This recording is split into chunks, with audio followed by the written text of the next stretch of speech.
है। यानी व्यंजन जो पढ़ रहे थे वर्ण के बारे में कितने प्रकार के वर्ण होता है। ठीक है, पहला हमारा वर्ण था कि मतलब वर्ण किसे कहते हैं, तो आप लोग को बता दिया कि वर्ण एक ऐसा मूल ध्वनि होता है जिसको कि हम क्या करते हैं, न खंड कर सकते हैं नहीं न टुकड़ा कर सकते हैं, मतलब तोड़ भी नहीं सकते हैं। ठीक है, इस प्रकार से जैसे मैं आपको क्या लिखवाए थे, क लिखवाए थे ना, इसको हम क्या करते हैं अलग नहीं कर सकते। ठीक है, अलग इसको नहीं हो पाएगा, समझे। उसी प्रकार से ये हमारा जो वर्ण है, ये इसमें अ आ ई छोटी जो भी आता है, इसमें जैसे मान लीजिए कि ई छोटी ई लिखे, ये क्या है, ये क्या होगा, टूटेगा, खंडित होगा, ये नहीं होगा जी। इस प्रकार से जो शब्द हमारा टूटता नहीं है, ठीक है, उसको अक्षर के रूप में ले लेते हैं, बट वो क्या होता है, खंडित नहीं होता, उसी को वर्ण कहते हैं। अब हमें पता चल गया कि वर्ण पता करें कि वर्ण कितने प्रकार के होते हैं। बहुत सारे क्वेश्चन आता है कि वर्ण कितने किसे कहा जाता है, वो आपको बता दिए। अब कहा गया कि वर्ण के कितने भेद होते हैं, वर्ण के 2 भेद होते हैं। वर्ण के 2 भेद होते हैं। एक और क्वेश्चन आता है कि वर्ण कितने भागों में बांटा गया है, वर्ण कितने भागों में बांटा गया है, 2 भाग में। वर्ण की कितने का होते हैं, वर्ण कितने होते हैं, ये भी बता सकते हैं, 2 ही। अब वर्ण कितने भागों में बांटा गया है, 2। ठीक है, या ऐसे भी क्वेश्चन आता है कि वर्ण कितने वर्गों में बांटा गया है, उस प्रकार से भी आप 2 ही बोलेंगे। कौन कौन होता है, क्या होता है, हाँ, एक क्या होता है, स्वर वर्ण व्यंजन वर्ण। ठीक है, कौन होता है, पहला क्या होता है, स्वर वर्ण। ठीक है, स्वर वर्ण होता है, एक क्या होता है, व्यंजन वर्ण। ठीक है, 2 प्रकार के होते हैं। अब हमें पता चल गया कि 2 प्रकार के वर्ण होते हैं। पहला क्या होता है,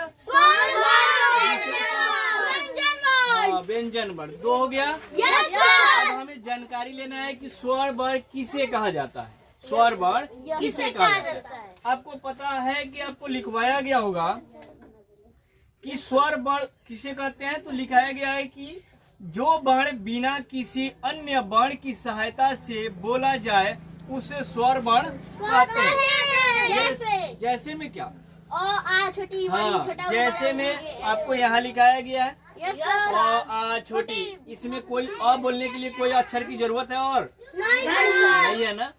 मान लीजिए कि अ बोल रहे हैं, पढ़ रहे हैं, तो इसमें और कोई भी अक्षर जुड़ रहा है, किसी का सहायता तो नहीं लेना है ना।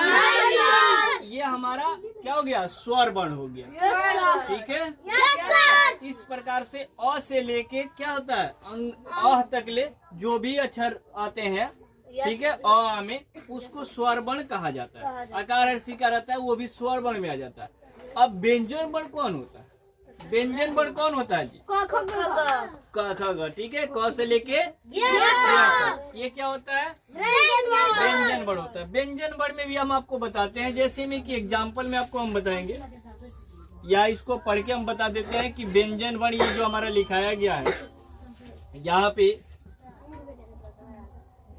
1 नंबर ये है, दूसरे का ये है। ठीक है, व्यंजन वर्ण। व्यंजन वर्ण में आपको क्या लिखवाया गया, पढ़ के बताते हैं। जो वर्ण स्वर की सहायता से बोला जाता है, जो वर्ण स्वर की सहायता से बोला जाता है, उसे व्यंजन वर्ण कहते हैं। जैसे में क्या लिखा गया, क ख ग, ऐसा आता है कि नहीं। अब देखिए कैसे बोला गया, भाई आप मानते हैं कि क आप तो लिख ही लेते हैं, आप क्या लिखते हैं, क लिख लेते हैं, लेकिन क में किसका सहायता मिल रहा है। मान लीजिए कि आप बाहर जाते हैं छुट्टी लेके, तो आप सोचते हैं कि हम एक आदमी को कोई साथ में लेके जाए, लेकिन उसी तरह व्यंजन वर्ण में होता है कि हम इसका कोई ना कोई क्या करते हैं, स्वर वर्ण का सहायता लेते हैं। जैसे में देखिए क्या चीज, जैसे क बोल रहे हैं, क में अ आ रहा है, देखिए कैसे पढ़ेंगे, क क्या पढ़ेंगे, क पढ़ेंगे, क में क्या आया, अ का उच्चारण हुआ ना, अ का सहायता ले रहा है कि नहीं ले रहा, उसी को व्यंजन वर्ण कहा जाता है।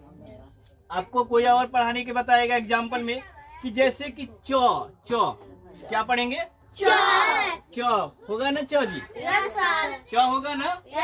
तो ये हमारा क्या है, एक प्रकार का च है, च है ना, च में भी अ का उच्चारण हो रहा है कि नहीं? Yes sir. च में अ का उच्चारण हो रहा है। Yes sir. इसी प्रकार से अगर किसी भी सारे व्यंजन, अक्षर में अ का उच्चारण। हाँ मतलब जो भी क से लेके ज्ञ तक ले जो अक्षर हम लेंगे, शब्द लेंगे, उसमें हमें कोई ना कोई स्वर वर्ण का सहायता लेना पड़ेगा।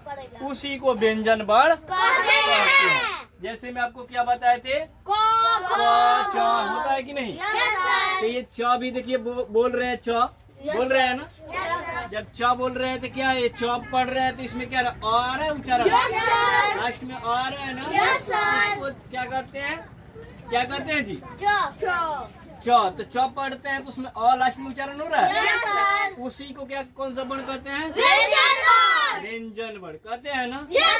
इस प्रकार से हमको पता चल गया कि स्वर वर्ण क्या होता है, व्यंजन वर्ण क्या होता है। ठीक है, तो हमें व्यंजन वर्ण और स्वर वर्ण के बारे में हम लोग पता कर लिए। अब उसके आगे क्या लिखाया जाता है तो हम आपको एक एक करके बताएंगे। ठीक है, देखिए व्यंजन वर्ण में हम आपको कुछ ऐसे शब्द बता रहे थे कि क से लेके ज्ञ तक, लेकिन क्या होता है उसमें भी कुछ ऐसे शब्द होता है जिसे लिया जाता है वही व्यंजन वर्ण में आएगा। जैसे हम आपको बताते हैं क्या क्या होता है। आपको क्या क्या बता रहे हैं, देखिए क जो होता है हमारा, क से लेके क ख ग घ अंग, ये क्या होगा, व्यंजन में आएगा। फिर चचा भी है, वो भी क्या है, यहाँ तक पढ़िएगा, वो भी क्या होगा, व्यंजन में ही आएगा। बट तथद जो होता है, तथद ये त थ द ध न, ये तथद का जितने भी अक्षर होते हैं 5, ठीक है, ये भी व्यंजन वर्ण में आएगा।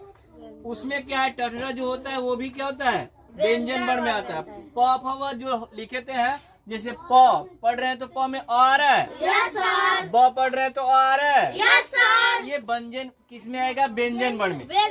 किस में आएगा जी, व्यंजन वर्ण में। अब क्या गया, य में भी आ रहा है, र पढ़ रहे हैं तो उसमें आ रहा है। इसमें कौन कौन अक्षर आते हैं, देखिए य र ल, ठीक है, व पढ़ेंगे तो व में भी आ रहा है, ल में भी आ रहा है। तालाबी स में भी क्या होता है, आ रहा है। ठीक है, तालाबी स मूर्धनी स दंती स होता है ना। हाँ, ये सब में ज्ञ में नहीं आएगा। ठीक है, ह में जिभिया है, मतलब इतने जो अक्षर अभी बताए हैं वो सब क्या होता है, व्यंजन वर्ण के रूप में आता है। ये क्या होता है, एक दूसरे की सहायता लिए बिना ये काम नहीं कर पाते हैं। इनको एक ना एक स्वर वर्ण का सहायता देना पड़ता है, चाहिए इनको। ठीक है, तभी ये जाके अक्षर आपका मेल करेंगे और बनेगा शब्द। समझ में आया? इस प्रकार से हम लोग वर्ण के बारे में जाने, वर्ण किसे कहते हैं और वर्ण के कितने भेद होते हैं। वर्ण 2 भेद होता है, तो व्यंजन वर्ण और स्वर वर्ण। स्वर वर्ण के बारे में हम लोग जान लिए। ठीक है, समझ में आया कि नहीं आया? सुनाई दे रहा है?